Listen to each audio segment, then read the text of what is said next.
everyone. This video is going to be about the rights, right? All the different types of rights: human rights, men's rights, women's rights, animals' rights, states' rights, national rights, black rights, white rights. None of them exist. They're all fake. Uh, Rights don't exist. They don't exist. You don't have a right to anything. And the reason why is, first, let's start with the right to life, right? No. Let's not start with that. Let's just start with what a right is. If you ask yourself, what is a right? Chances are you're going to have a hard time actually defining what it is. Because I asked myself this, and I asked several people, what is a right? And none of them could actually give you a definite answer as to what it is. And if you look up what a right is, it will make it clear to you that a right is essentially a form of social contract between two parties, um, just to make society more cohesive, right? But it's not something that objectively exists within the natural world, because that is something you'll hear people say, well, I have natural rights or I have God-given rights. Either way, they don't exist. But my point is that defining rights is very hard. It's a very hard thing. It's a very it's almost impossible. But I came to the conclusion that I would define a right as essentially the idea of entitlement to a certain thing, right? So the right to food would be the idea that you have an entitlement to food. The right of life would be the idea that you have an entitlement to live. The I don't know, right to free speech would be the idea that you have an entitlement to say whatever you want, or at least within a certain limit. The problem with these concepts, like, okay, with the right of life, how can you look at nature and see how it operates and the brutality of nature and still think that you have a right to anything? I would like to ask this question. Does a lion have a right to eat? Does a gazelle have a right to live? Because if you say yes to both of these, that is contradictory.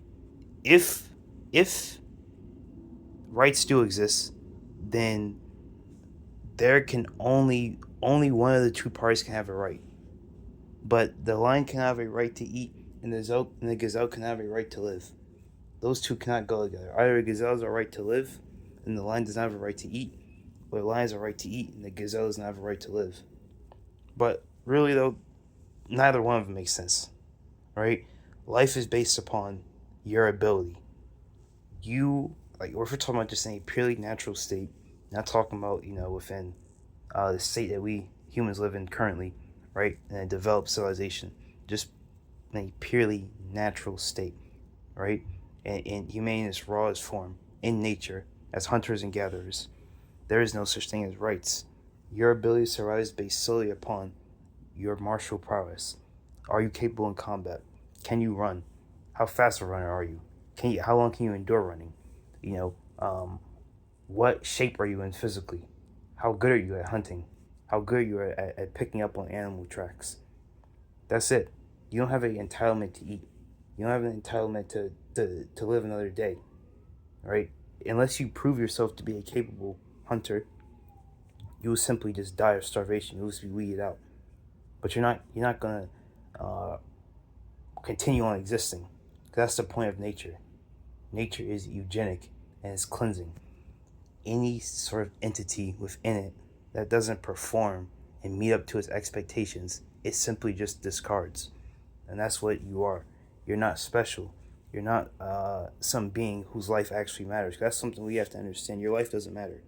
You inherently, you, me, everyone you care about, everything you care about, your pets, your kids, your siblings, your family, your significant other, your friends, all of your lives are worthless, and this goes for me too. I'm no different.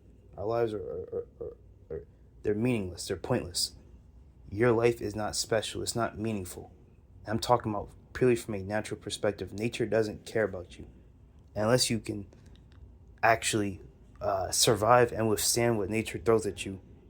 you're not going to live. And the point I'm making is that nature only cares about what can survive the challenges it creates for said entity, right?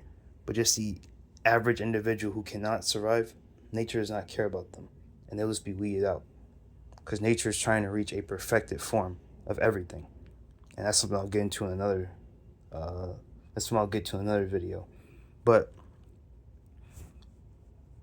you can't view nature. You can't look at nature and how it operates, right? And the brutal efficiency of nature and how it weeds things out, right? How genetics and uh genetics and eugenics and things like that, how things like this works, and then still come to the conclusion that you have a right to anything, right? Because the whole idea of rights is based upon I'm talking about like natural rights, it's based upon the idea of like mutual respect between parties. But nature is clear that it doesn't believe in that. There's no such thing as mutual respect within nature. It's all about dominance. You know what I mean? Well, no, there is neutral respect within nature. That's not true. That does exist. But nature doesn't run off of that. It may exist within nature, yes, but nature doesn't operate off of that. Nature operates solely, pretty much, off of dominance. Can you take it? Can you take it? Whatever you want, can you take it? And if you don't want to be taken from, then you need to be able to defend yourself from those who try to take. Simple as that. And so when people say things like, I don't know, especially with what's going on in Gaza, Israel has a right to defend itself. I'm not making a pro-Israel or anti-Israel statement. That's not what this video is about. Just simply, Israel does not have a right to exist. People say like, oh, Israel has a right to exist. No, it doesn't. A nation cannot have a right to exist. Simple. A nation's ability to survive and continue on going is based solely upon its ability to defend itself. Does it have a capable military? Does it have a population willing to defend it? Can it sustain armed conflict? Does it have the money to sustain armed conflict? That's what a nation's ability to exist is based upon. But it's not based upon some metaphysical, magical rights that all nations have or whatever. I don't know. Because people say that, I don't know if they think that all nations, I think that's really just a cop-out for them to just justify anything that the nation they're in support of does. But I don't know if, I don't even know, I don't believe in this stuff, so it's hard for me to even get into the mind of someone who says stuff like that. But the point I'm making is that we need to start viewing life the way that we would view, right, a documentary on the Nature Channel. The same way that a lion may hunt down a gazelle and eat it, that's essentially no different, right? The process is the same as whenever a gazelle is hunted by a lion and the lion seeks to consume it. A stronger nation seeking to dominate weaker nations is no different from that. Same thing as a bully. When you're in school and you see, the big strong kids messing with the little kids, it's essentially no different from a lion hunting down a gazelle and eating it. It may not be as violent and as deadly, but it's still the same form, if you get what I mean. It's the same, I guess, to put in the words of Plato, you have the form of domination, right? And in the case of a strong nation invading a weaker nation, in the case of a bullying someone who's weaker than them, in the case of a lion hunting down a gazelle, these are all different reflections of the form of dominance. And so this is how you have to view things. And once you view things like this, all of politics makes so much more sense. People are, saying, why isn't the UN doing anything about Israel? Because Israel has the strength to do what they want. You know what I mean? The UN, they side with Israel for reasons which I won't get into now, but I will eventually. But so Israel has power over the UN. They have power over the EU. They have power over the West. So they can get away with whatever they want right now. And it's not right. I'm not making a statement that might is right. What I'm saying, though, is that might is what determines the outcomes of history. It may not be what's right, but it's what works. And so you can't sit up here and appeal to rights with people who don't care about your rights to begin with, and also when you live in a world where rights don't even exist. Thank you for watching. I'll go deeper in this in another video. I just wanted to get this video out.